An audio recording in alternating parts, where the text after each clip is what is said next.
안녕하십니까. 저는 올해 60이 된 강도현이라고 합니다. 제가 오늘 여러분께 들려드릴 이야기는 결코 자랑스럽지 못한 과거를 가진 한 아버지의 이야기입니다. 한때 저는 주먹으로 먹고 살았고 사람들은 저를 흑룡파 도현이라 불렀습니다. 하지만 지금은 오직 한 사람, 제 아들만을 위해 살아가고 있습니다. 혹시 지금 가족을 지키기 위해 고군분투하고 계신 분들, 과거의 무거운 짐을 짊어지고 살아가는 분들이 계시다면 제 이야기가 작은 용기가 되었으면 좋겠습니다. 때로는 가장 어두운 과거가 가장 밝은 미래를 만들어낼 수도 있다는 것을 예순이 되어서야 깨달은 제 이야기를 시작합니다. 째깍째깍 벽시계 소리만이 조용한 거실에 울려 퍼집니다. 낡은 소파에 앉아 오래된 사진을 바라보고 있어요. 20살 젊은 제 모습이 검은 양복을 입고 선글라스를 낀 채 다른 남자들과 함께 서 있었습니다. 그때는 몰랐어요. 그 거만한 표정 뒤에 어떤 후회가 기다리고 있을지를. 제 이름은 강도현, 올해 60이 되었습니다. 한때 사람들은 저를 흑룡파 도현이라 불렀어요. 쿵쿵 주먹질 소리와 으르렁거리는 위협의 말들로 하루하루를 보내던 시절이 있었죠.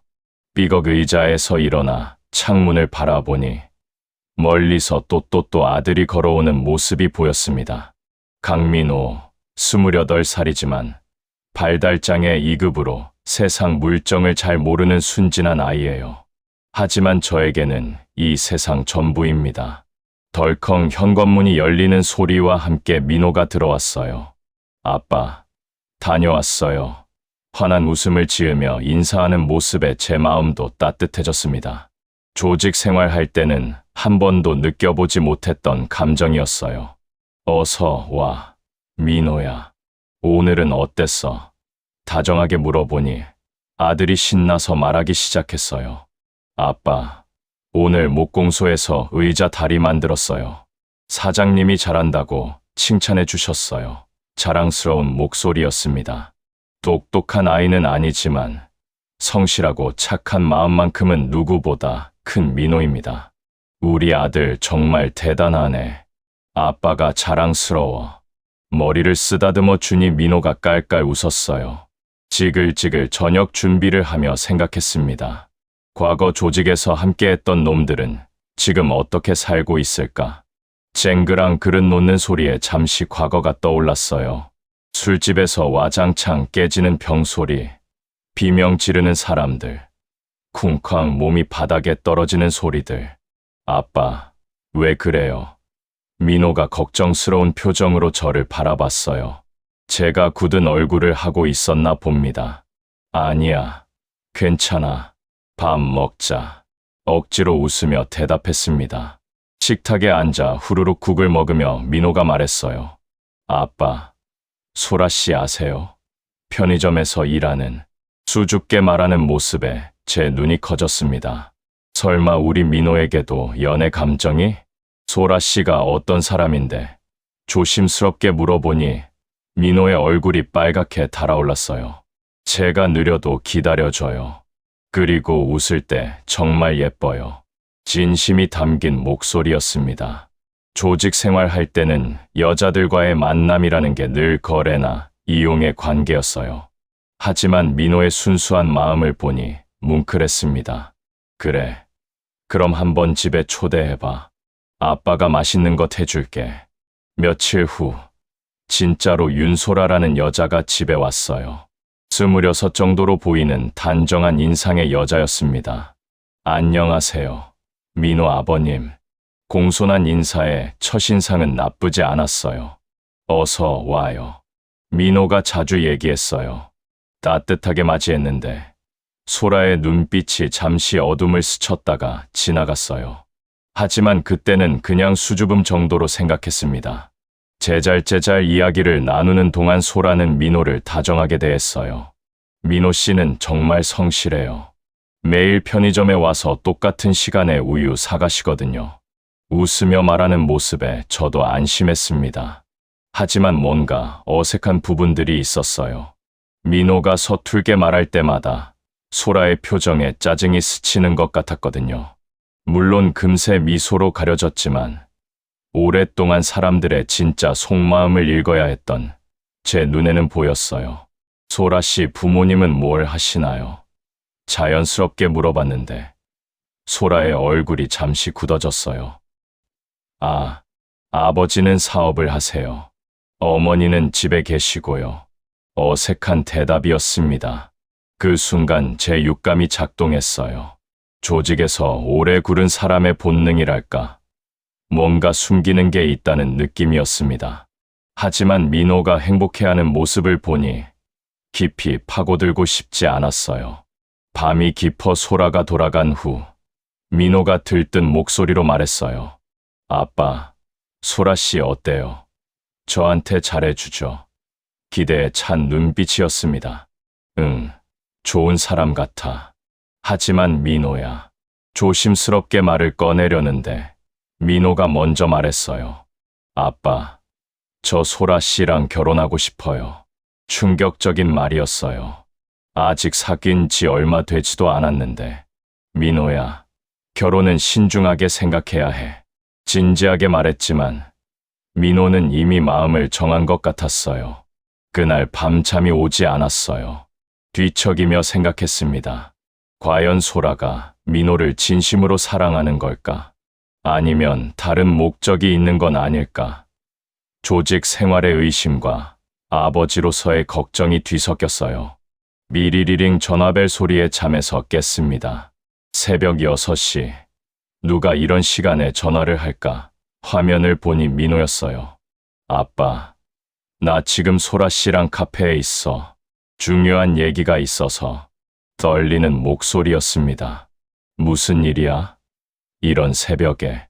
걱정스럽게 물어봤지만 민호는 뭔가 흥분한 것 같았어요. 아빠, 소라 씨가 저랑 결혼하겠대요. 정말이에요. 기쁨에 찬 목소리가 전화기를 통해 들려왔습니다. 쿵 가슴이 내려앉았어요. 너무 빠른 전개였거든요. 민호야, 천천히 생각해봐. 결혼은 말하려는데 민호가 말을 끊었습니다. 아빠, 소라 씨 아버지도 만나보고 싶다고 해요. 오늘 저녁에 식당에서 만나요. 전화가 끊어지고 난이 불안감이 몰려왔어요. 조직 생활할 때 기른 직감이 뭔가 잘못되었다고 경고하고 있었습니다. 하지만 민호의 행복한 목소리를 들으니 제 의심이 과한 건 아닌가 싶기도 했어요. 저녁이 되어 약속한 식당에 갔습니다. 토닥토닥 빗소리가 창문을 두드리는 가운데 소라와 함께 온 중년 남자를 봤어요. 윤재성이라고 자신을 소개한 그 남자는 화려한 양복을 입고 있었는데 뭔가 성에 없는 미소를 짓고 있었습니다. 안녕하십니까. 강 사돈님, 과장된 인사와 함께 악수를 청했는데 그의 손이 이상하게 부드러웠어요. 노동의 흔적이 전혀 없는 손이었습니다. 사업을 하신다고 들었는데 어떤 일을 하시나요? 찰칵찰칵 젓가락 소리와 함께 윤재성이 대답했어요. 네트워크 마케팅이라고 할까요? 상생 비즈니스를 하고 있습니다. 애매한 대답이었어요. 조직에서 만났던 사기꾼들의 전형적인 말투였습니다. 민호가 착하고 성실해서 마음에 듭니다. 윤재성이 민호의 어깨를 툭툭 치며 말했어요. 하지만 그 눈빛에는 다른 계산이 담겨 있는 것 같았습니다. 이런 좋은 사위를 만나서 우리 소라가 행복할 거예요. 슬슬 식사가 진행되는 동안 윤재성은 계속 민호에게 관심을 보였어요. 민호 씨는 지금 어디서 일하시나요? 목공소에서 일해요. 하루에 5만 원 정도 벌어요. 민호가 순진하게 대답하자 윤재성의 눈이 번뜩였습니다. 5만 원. 그건 너무 적지 않나요? 제가 좋은 일자리 소개해드릴까요? 달콤한 제안이었지만 제 경험상 이런 말 뒤에는 함정이 있었어요. 아니에요. 민호는 지금 일이 좋다고 하니까.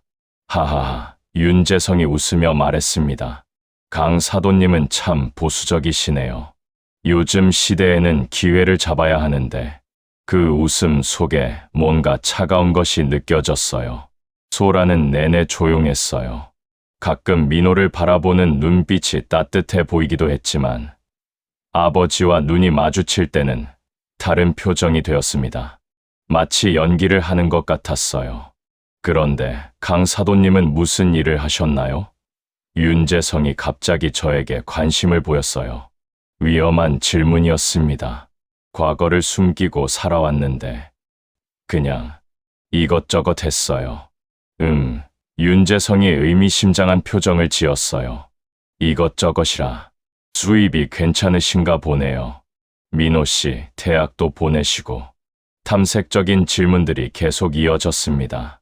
민호는 그런 미묘한 기류를 전혀 눈치채지 못하고 있었어요. 아빠는 정말 좋은 사람이에요. 저 어릴 때부터 혼자 키워주셨거든요. 순진한 자랑에 윤재성이 더욱 관심을 보이는 것 같았습니다. 식사가 끝나갈 무렵 윤재성이 제안했어요. 혼례 준비도 있고 앞으로 자주 만나야겠네요. 제 사무실에도 한번 놀러 오세요. 정중한 초대였지만 뭔가 꺼림칙했습니다. 따르릉 식당을 나서는데 윤재성의 전화가 울렸어요. 아, 네. 그거는 다음 주에. 투자금은 짧은 통화 내용이었지만 제 귀에는 수상하게 들렸습니다. 집에 돌아와서 민호가 신나게 말했어요. 아빠, 소라 씨 아버지 좋은 분이죠. 저한테 좋은 일자리도 소개해 주신다고 하고 기대에 찬 얼굴이었습니다. 민호야, 성급하게 결정하지 마. 결혼은 신중해야 해. 조심스럽게 말했지만 민호는 이미 마음을 정한 것 같았어요. 아빠도 소라 씨 좋다고 하셨잖아요. 저 정말 행복해요. 그날 밤 잠자리에 들어도 계속 생각이 났어요. 윤재성의 어색한 미소, 소라의 연기 같은 표정, 그리고 민호를 바라보는 그들의 시선. 뭔가 계획된 것 같은 느낌이었습니다. 드르르 새벽바람이 창문을 흔들었어요. 조직 생활할 때 기른 본능이 계속 경고하고 있었습니다. 하지만 명확한 증거도 없고 무엇보다 민호가 행복해하는 모습을 보니 제 의심이 과한 것일 수도 있겠다는 생각이 들었어요. 며칠 후 민호가 또 전화를 했습니다. 아빠, 소라 씨네서 결혼 날짜 정했대요. 다음 달 15일로요. 너무 빠른 전개에 당황했지만 민호의 기쁨을 꺾고 싶지 않았어요. 알겠다. 민호야. 준비하자. 하지만 마음 한편으로는 불안감이 커져갔습니다. 과연 이 결혼이 민호에게 행복을 가져다 줄 수 있을까? 결혼식 날이 다가왔습니다. 짝짝짝 박수 소리와 함께 민호가 턱시도를 입고 나타났을 때 제 가슴이 벅차올랐어요. 아무리 의심이 들어도 아들의 행복한 순간만큼은 진심으로 축하해주고 싶었거든요. 민호야, 넥타이는 이렇게 매는 거다. 떨리는 손으로 아들의 넥타이를 메어주며 말했어요. 오늘은 내가 세상에서 가장 멋진 신랑이야. 민호가 환하게 웃으며 고마워요. 아빠라고 답했을 때 과거의 모든 죄악이 용서받는 것 같았습니다. 휘익 바람에 흔들리는 커튼 사이로 들어오는 햇살이 민호의 얼굴을 비췄어요. 정말 행복해 보였습니다. 하지만 제 마음 한편에는 여전히 먹구름이 끼어 있었어요. 결혼식장에서 윤재성을 다시 만났습니다. 축하합니다. 강 사도님, 과장된 포옹과 함께 인사했지만 그의 눈빛은 여전히 계산적이었어요. 이제 진짜 가족이 되었네요. 몇 주가 지난 어느 날, 민호네 신혼집에 반찬을 가져다 주러 갔습니다. 현관 앞에서 이상한 소리가 들려왔어요. 쾅 무언가 떨어지는 소리, 그리고 으으 신음소리. 딩동 초인종을 눌렀는데 한참 후에야 소라가 문을 열었어요. 아, 아버님, 당황한 표정이었습니다. 뒤에서 윤재성의 목소리가 들려왔어요. 누구야? 거실로 들어서는 순간 제 혈액이 거꾸로 솟았습니다. 민호가 무릎을 꿇고 앉아 있었고 윤재성이 그 앞에 서 있었거든요. 민호의 뺨이 빨갛게 부어 있었고 입가에는 피가 맺혀 있었습니다. 이게 무슨 짓입니까? 제가 낮은 목소리로 물었을 때 윤재성은 태연하게 대답했어요. 아, 강 사돈님, 그냥 사위 훈육 좀 하고 있었습니다. 비웃음이 섞인 말투였어요. 사위라는 놈이 일도 제대로 못하고 이제는 기어오르네요. 윤재성이 민호를 내려다보며 말했습니다. 민호는 고개를 숙인 채 떨고 있었어요. 죄송해요, 장인어른. 그 순간 제 안에 잠들어 있던 흑룡파 도연이가 깨어났습니다. 주먹을 꽉 쥐었는데 뚝뚝 손가락 마디에서 소리가 났어요. 당신이 지금 뭘 하고 있는 겁니까? 감정적으로 굴지 마시오, 강 사돈님. 윤재성이 여전히 여유로운 표정으로 말했어요. 이것도 교육의 일환입니다. 사회에 나가면 더 험한 일도 있는데 참을 수 없었습니다. 제가 한 발짝 다가서자 윤재성의 얼굴이 살짝 굳었어요. 조직에서 기른 살기가 저도 모르게 풍겨나온 모양이었습니다. 제 아들에게서 손 떼세요. 아휴 소라가 한숨을 쉬며 말했어요. 아버지, 그만하세요. 아버님도 계시는데. 하지만 윤재성은 멈추지 않았어요. 소라야, 넌 가만히 있어. 이건 남자들끼리 할 이야기다. 민호야, 일어나. 제가 아들에게 말했을 때 민호가 천천히 고개를 들었어요. 눈가에 멍이 들어 있었고 입술이 터져 있었습니다. 제 가슴이 찢어지는 것 같았어요. 윤재성이 비웃으며 말했어요. 그래, 데려가세요. 어차피 쓸모없는 놈이니까. 그 말에 제 이성의 끈이 끊어질 뻔했습니다. 하지만 민호 때문에 참았어요. 가자, 민호야. 아들의 손을 잡고 나오려는데 윤재성이 뒤에서 말했어요. 강 사돈님, 혹시 옛날에 무슨 일 하셨는지 궁금하네요. 인상이 참 도발적인 말이었어요. 돌아보니 윤재성이 알고 있다는 듯한 표정을 짓고 있었어요. 제 과거를 눈치챈 것 같았습니다. 별거 없었어요. 차갑게 대답하고 민호를 데리고 나왔어요. 차 안에서 민호가 작은 목소리로 말했어요. 아빠, 죄송해요. 제가 일을 잘못해서. 자책하는 아들을 보니 더욱 화가 났습니다. 민호야, 내 잘못이 아니야. 절대로. 하지만 장인어른이 화를 내시는 건 다 이유가 있어요. 민호가 윤재성을 두둔하는 말을 하니 답답했어요. 그들이 민호를 얼마나 세뇌시켰는지 알 수 있었습니다. 집에 돌아와서 민호의 상처를 치료해주며 생각했어요. 이대로 둘 수는 없다. 하지만 어떻게 해야 할까? 조직에 있을 때처럼 주먹으로 해결할 수는 없는 노릇이고. 아빠, 소라는 좋은 사람이에요. 그냥 아버지가 좀 무서울 뿐이에요. 민호가 여전히 소라를 감싸는 말을 했어요. 순진한 아들이 안타까웠습니다. 그날 밤 잠이 오지 않았어요. 창밖에서 들려오는 빗소리를 들으며 생각했습니다. 과연 제가 무엇을 할 수 있을까? 민호를 지키기 위해서라면. 며칠 후 민호가 다시 전화를 했어요. 아빠, 장인어른이 저한테 좋은 일자리를 소개해 주신다고 해요. 계약서에 사인만 하면 된대요. 불안한 예감이 들었습니다. 민호야, 계약서는 아빠가 봐야 해. 혼자 사인하지 마. 하지만 민호는 이미 마음을 정한 것 같았어요. 괜찮아요, 아빠. 장인어른을 믿어야죠. 전화를 끊고 나니 더욱 불안해졌어요. 윤재성이 또 무슨 꾀를 부리는 건 아닐까? 조직 생활의 경험상 이런 때일수록 신중해야 했습니다. 며칠 후 민호가 집에 왔을 때 그의 손목에 새로운 멍이 보였습니다. 보라색으로 변한 자국이 선명했어요. 민호야, 이건 뭐야? 걱정스럽게 물어보니 민호가 어색하게 웃었습니다. 아, 이거요? 그냥 부딪힌 거예요. 괜찮아요. 늘 같은 대답이었어요.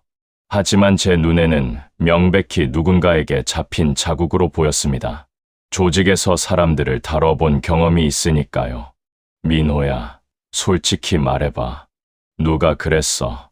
다그쳐 물어봤지만 민호는 고개를 저었습니다. 정말 아무것도 아니에요, 아빠. 걱정하지 마세요. 거짓말인 걸 알면서도 더 이상 추궁할 수 없었어요. 그날 저녁 은행에서 온 편지를 받았습니다. 민호 명의로 대출 승인이 났다는 내용이었어요. 쿵 가슴이 내려앉았습니다. 민호에게 물어보니 아무것도 모른다고 했거든요. 민호야, 너 언제 은행에 갔어? 당황스럽게 물어보니 민호가 기억을 더듬더니 말했어요. 아, 지난주에 장인어른이랑 갔어요. 서류에 사인하라고 해서. 무슨 서류? 점점 불안해졌어요. 잘 모르겠어요. 가족끼리니까 괜찮다고 하셔서 도장 찍었어요. 순진한 민호를 이용한 것이 분명했습니다. 다음 날 바로 은행으로 달려갔어요. 다다다 발걸음 소리를 내며 서둘러 가서 확인해보니 민호 명의로 3천만 원이 대출되어 있었습니다. 그것도 금리가 엄청나게 높은 사채 형태로요. 이 돈이 어디로 갔는지 알 수 있나요? 직원에게 물어보니 윤재성의 회사 계좌로 들어간 흔적이 있었습니다. 딱 걸렸네요. 제 예상이 맞았던 거예요. 집으로 돌아와 민호에게 모든 걸 설명해 줬어요. 민호야, 내가 속은 거야. 장인어른이 너를 이용해서 돈을 빼간 거라고. 하지만 민호는 믿으려 하지 않았어요. 그럴 리가 없어요, 아빠. 가족인데 왜 그런 짓을 해요? 착한 민호는 사람의 악의를 이해할 수 없었습니다. 아버님이 분명 좋은 뜻으로 하신 거예요. 그날 밤잠을 이룰 수가 없었어요. 뒤척뒤척 이불 속에서 뒤척이며 생각했습니다. 이대로 당하고만 있을 수는 없다. 하지만 어떻게 해야 할까? 다음 날 윤재성에게 전화를 걸었어요. 장인어른, 민호 대출 건으로 얘기 좀 해야겠어요. 차가운 목소리로 말했더니 윤재성이 태연하게 대답했어요. 아, 그건요. 사업 자금이 필요해서 잠깐 빌린 거예요. 곧 갚을 거니까 걱정 마세요.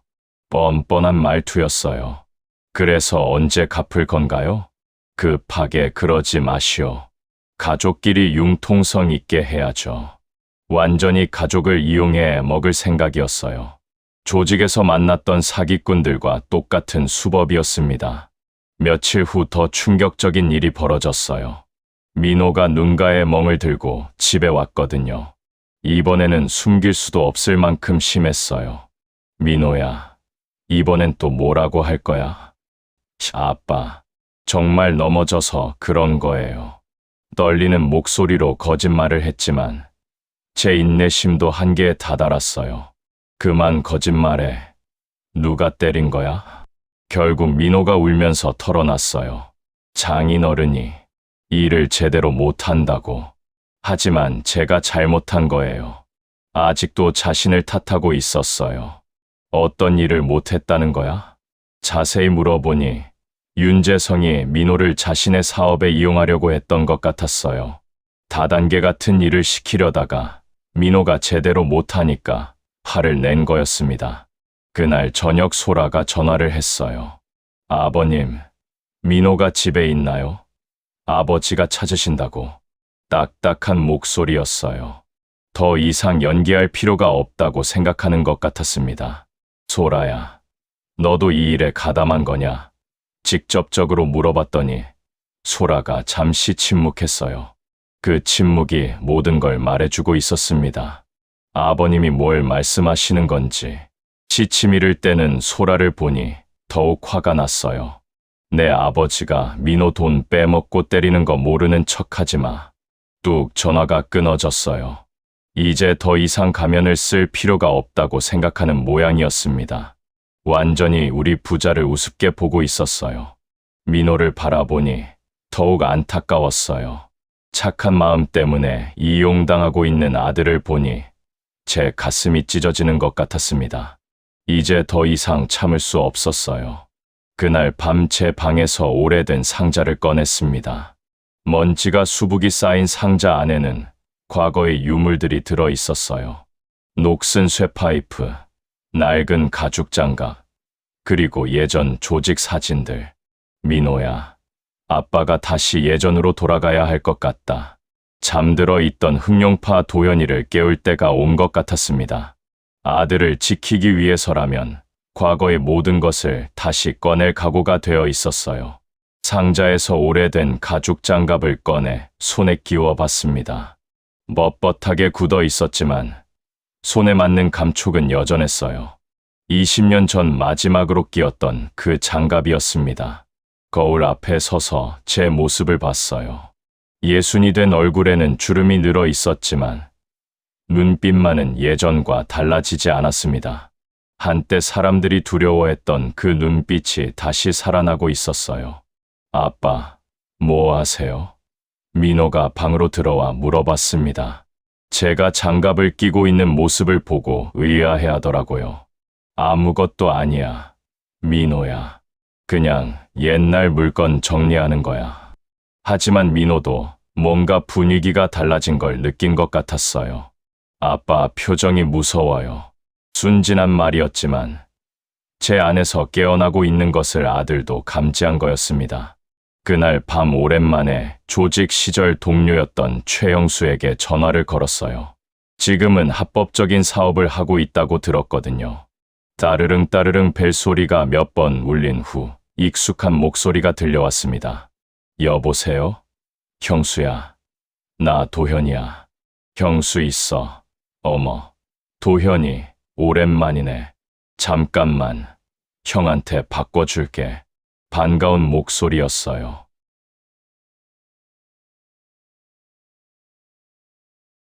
다음 날 오래된 술집에서 형수를 만났습니다. 20년 만에 보는 형수는 많이 늙어 있었지만 여전히 카리스마가 남아 있었어요. 도현아, 무슨 일로 연락했어? 차근차근 상황을 설명했습니다. 민호가 당하고 있는 일, 윤재성의 수법, 그리고 제가 어떻게 해야 할지 모르겠다는 고민까지. 형수는 조용히 들어주더니 고개를 끄덕였어요. 그 새끼가 내 아들을 우습게 보는군. 형수의 눈에 차가운 빛이 스쳤습니다. 예전 같으면 바로 처리했을 텐데 지금은 방법이 달라야지. 어떤 방법? 궁금해서 물어보니 형수가 웃으며 말했어요.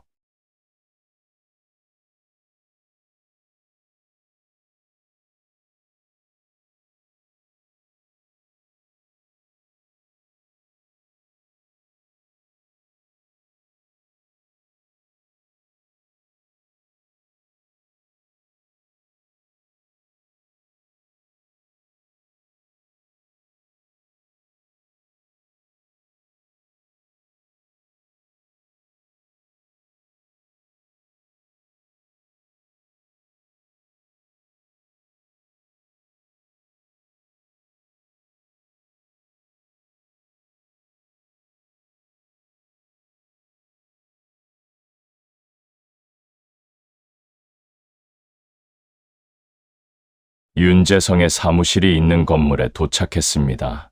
번쩍번쩍 반짝이는 유리창과 화려한 간판들이 눈에 들어왔어요. 상생 네트워크, 꿈을 현실로, 인생 역전의 기회 같은 현수막들이 걸려 있었습니다. 엘리베이터를 타고 올라가면서 마음을 가다듬었어요. 딸깍 녹음기 스위치를 켜고 주머니 깊숙이 넣었습니다. 이제 모든 대화가 기록될 거예요. 어서 오세요. 강사도님, 윤재성이 과장된 미소로 맞이했습니다. 넓은 사무실에는 성공한 사업가처럼 꾸며놓은 각종 장식품들이 있었어요. 하지만 제 눈에는 모두 가짜로 보였습니다. 앉으세요. 앉으세요. 차라도 한 잔 드실까요? 친근한 척하는 모습이었지만 눈빛은 여전히 계산적이었어요. 됐습니다. 바로 본론으로 들어가죠. 아, 그러시군요. 역시 강사도님은 직설적이시네. 윤재성이 의자에 털썩 앉으며 말했어요. 그래서 무슨 일로 오셨는지. 민호명의 대출 건입니다. 차분하게 말문을 열었어요.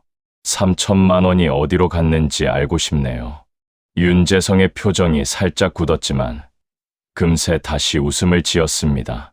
아, 그거요? 사업 자금으로 잠깐 융통한 거예요. 곧 갚을 예정이니까 걱정 마세요. 뻔뻔한 대답이었어요. 언제까지 갚을 건가요? 그게 사업이라는 게 계획대로 안 되는 경우가 있잖아요.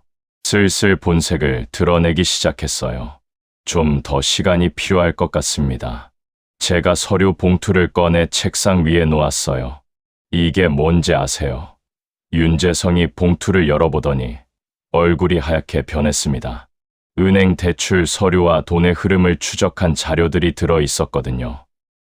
이건 어떻게? 당황하는 모습이 역력했어요. 제가 은행에서 직접 확인한 겁니다.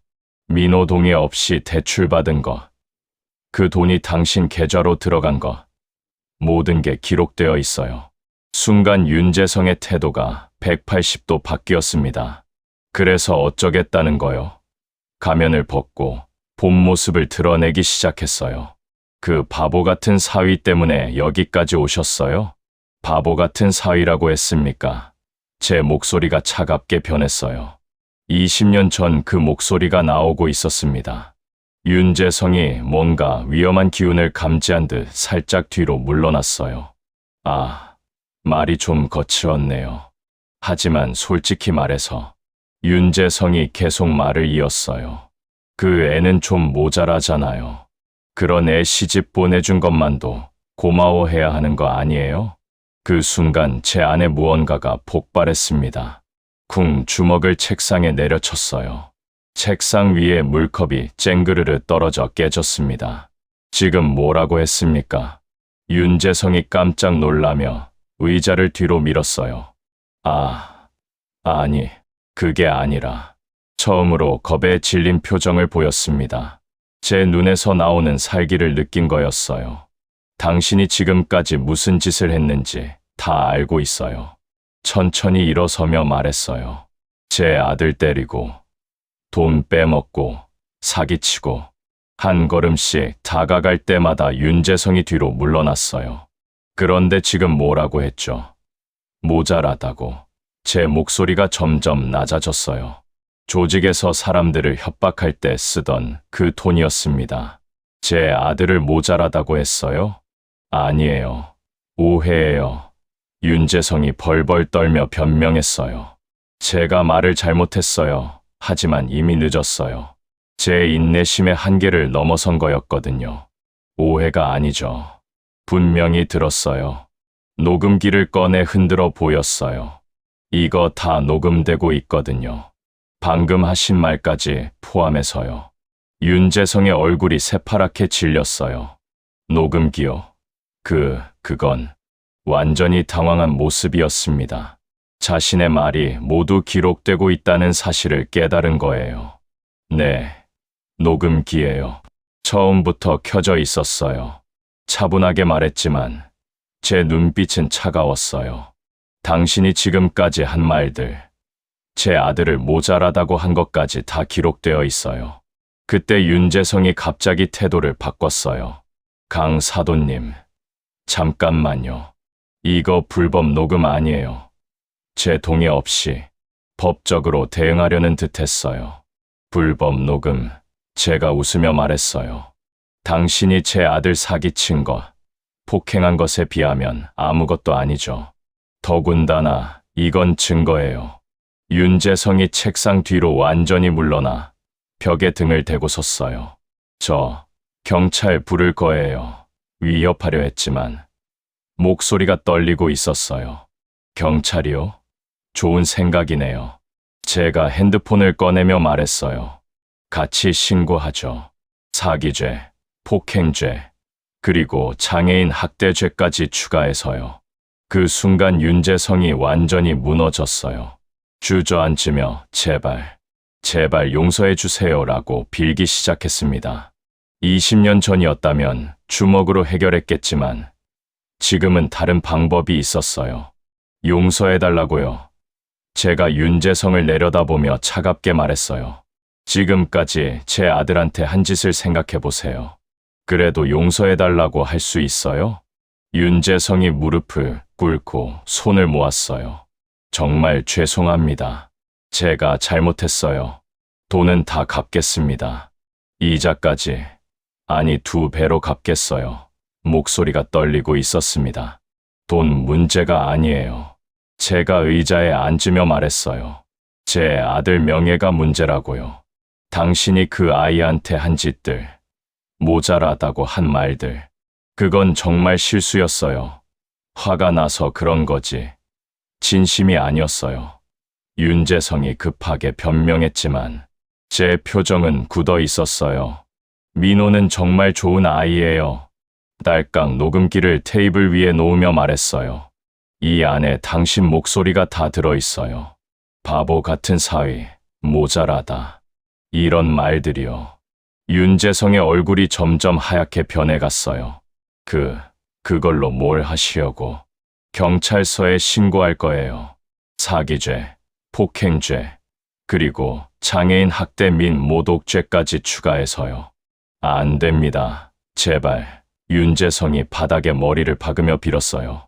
제가 뭐든지 할게요. 정말로 뭐든지. 그때 제 핸드폰이 울렸어요. 민호에게서 온 문자였습니다. 아빠, 괜찮으세요? 걱정돼요. 아들 생각에 마음이 따뜻해졌지만 동시에 더 큰 분노가 올라왔어요. 뭐든지 하겠다고요?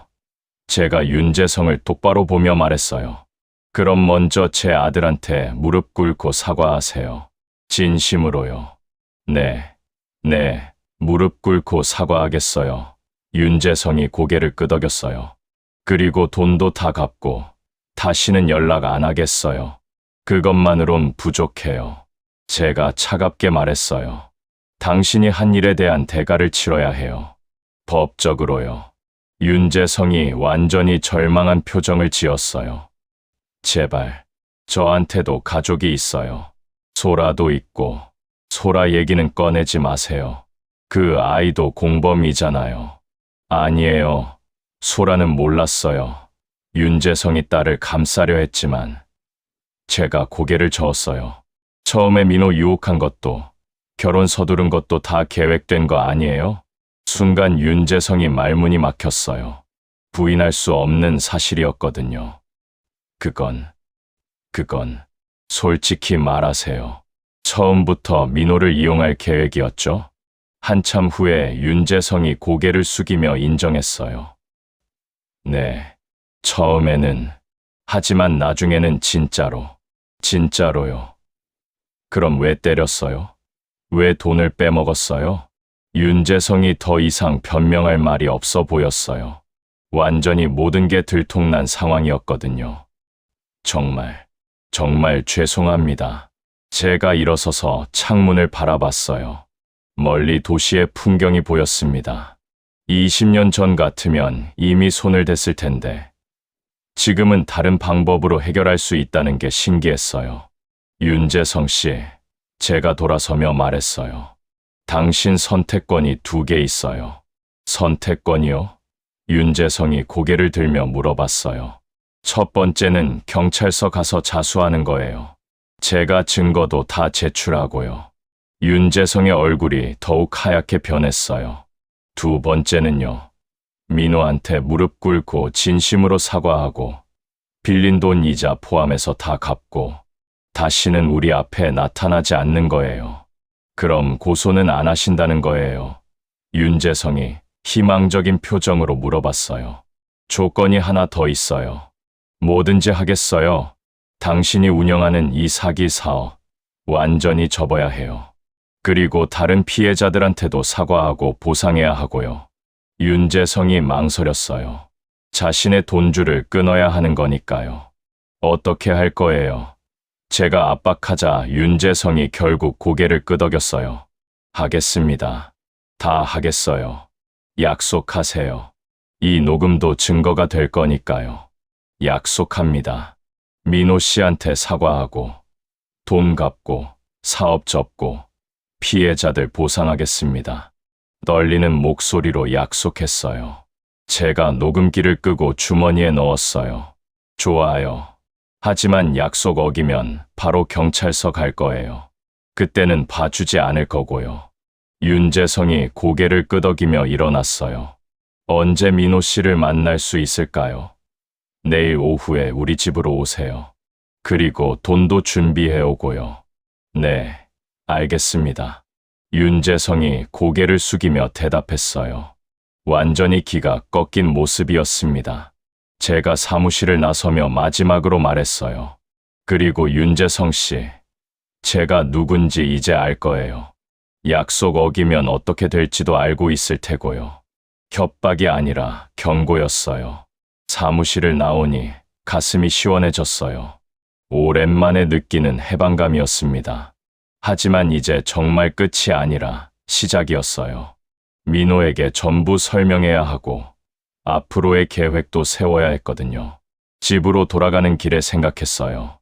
과연 윤재성이 약속을 지킬까? 만약 어긴다면 그때는 정말로 예전의 방법을 써야 할 수도 있을 텐데. 다음 날 오후 집 앞에서 윤재성이 기다리고 있었습니다. 초췌한 모습이었어요. 손에는 커다란 봉투를 들고 있었고 소라도 함께 와 있었습니다. 들어오세요. 제가 문을 열어주니 윤재성이 고개를 숙이며 들어왔어요. 소라는 민호와 눈도 마주치지 못하고 있었습니다. 거실에서 민호가 소파에 앉아 있었어요. 어제 제가 모든 상황을 설명해 줬거든요. 처음에는 믿지 못했지만 증거들을 보고 나서야 현실을 받아들였습니다. 민호 씨, 윤재성이 떨리는 목소리로 말을 시작했어요. 그러더니 갑자기 무릎을 꿇고 바닥에 머리를 박았습니다. 정말 죄송합니다. 뚝뚝 윤재성의 눈에서 눈물이 떨어졌어요. 제가 정말 잘못했습니다. 당신을 이용하고 때리고 모독한 것, 변명의 여지가 없습니다. 민호가 당황한 표정으로 저를 바라봤어요. 평생 이런 상황을 겪어본 적이 없었거든요. 아빠, 이게 뭐예요? 민호야, 이 사람이 내게 사과하는 거야. 제발 용서해 주세요. 윤재성이 계속 머리를 조아리며 빌었어요. 당신이 얼마나 좋은 사람인지 이제야 깨달았어요. 제가 눈이 멀었습니다. 소라도 옆에서 무릎을 꿇었어요. 민호 오빠, 저도 죄송해요. 처음에는 아버지 말에 따라했지만 나중에는 정말 오빠를 좋아하게 됐어요. 소라야. 민호가 작은 목소리로 불렀어요. 여전히 소라를 사랑하고 있다는 게 보였습니다. 순진한 아들이 안타까웠지만 이것도 성장 과정이라고 생각했어요. 윤재성이 봉투를 꺼내 민호 앞에 놓았어요. 3천만 원 원금에 이자 1천만 원 더해서 4천만 원입니다. 그리고 위로금으로 1천만 원 더, 총 5천만 원이에요. 민호가 봉투를 보며 어리둥절해했어요. 이게 뭐예요? 내가 당한 피해에 대한 보상이야. 민호야, 제가 설명해 줬지만 민호는 아직 상황을 완전히 이해하지 못하는 것 같았어요. 그리고 윤재성이 또 다른 서류를 꺼냈어요. 이혼 서류입니다. 소라와 민호 씨의 이혼에 동의해요. 소라도 동의했습니다. 소라가 고개를 끄덕였어요. 이혼이요? 민호가 놀란 표정으로 물어봤어요. 왜요? 저는 소라랑, 민호야, 제가 아들의 손을 잡고 말했어요. 이게 내게 가장 좋은 방법이야. 소라가 눈물을 흘리며 말했어요. 오빠, 미안해요. 정말 미안해요. 오빠는 너무 좋은 사람이어서 저 같은 사람과는 어울리지 않아요. 며칠 후 모든 법적 절차가 끝났습니다. 이혼도 성립되었고 윤재성은 약속대로 사업을 정리하고 다른 피해자들에게도 보상을 시작했어요. 김 변호사가 모든 걸 도와줬습니다. 민호는 처음에 힘들어했어요.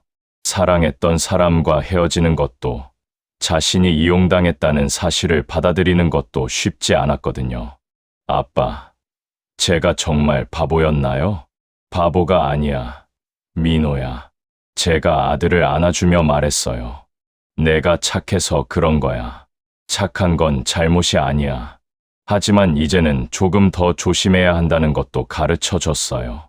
윤재성은 약속을 지켰어요. 사업을 완전히 정리하고 피해자들에게 보상하고 우리 앞에도 다시 나타나지 않았습니다. 가끔 소라가 민호에게 안부 문자를 보내왔지만 민호가 답장하지 않았어요. 시간이 지나면서 민호도 점점 회복되었습니다. 목공일에 더욱 열심히 매진했고 새로운 기술도 배웠어요. 아빠, 저 이제 혼자서도 의자 만들 수 있어요. 자랑스러워하는 모습이 예전의 밝은 민호였어요. 어느 날 제가 결심했습니다. 민호야, 아빠가 장애인 권익센터를 만들 거다. 권익센터요? 응. 너처럼 착한 사람들이 더 이상 당하지 않게 도와주는 곳이야. 민호의 눈이 반짝였어요. 아빠, 저도 도울래요. 정말. 네. 저 같은 사람들이 조심할 수 있게 알려주고 싶어요. 그렇게 저희는 새로운 시작을 했어요. 윤재성에게서 받은 보상금으로 작은 사무실을 얻었고, 김 변호사와 형수의 도움을 받아 함께하는 권익센터를 열었습니다. 센터에서는 장애인들을 대상으로 한 사기를 예방하고 피해를 당한 분들을 도와드리는 일을 했어요. 민호도 자신의 경험을 바탕으로 다른 장애인들에게 조심해야 할 점들을 알려줬습니다. 안녕하세요. 저는 민호예요. 저도 사기를 당했지만 아빠가 도와줘서 문제를 해결했어요. 민호가 다른 피해자들에게 희망을 주는 모습을 보니 뿌듯했어요. 가끔 과거 조직 사람들이 센터를 찾아왔어요. 도현아, 이런 일 하는구나. 대단하다. 형수도 가끔 도와주러 왔고 다른 동료들도 후원금을 보내주었어요. 어느 저녁 민호와 함께 센터를 정리하면서 생각했습니다.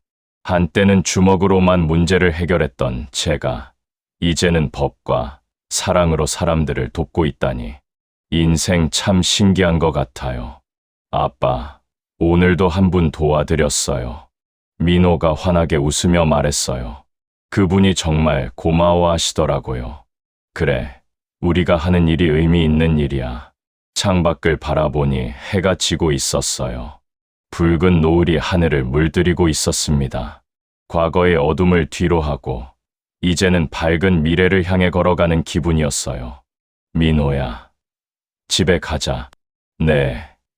아빠, 내일도 열심히 해요. 아들과 함께 센터를 나서며 마지막으로 생각했습니다.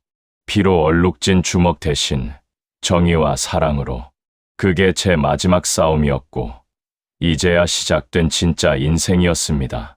예순이 되어서야 깨달은 것이지만 늦지 않았다고 생각해요.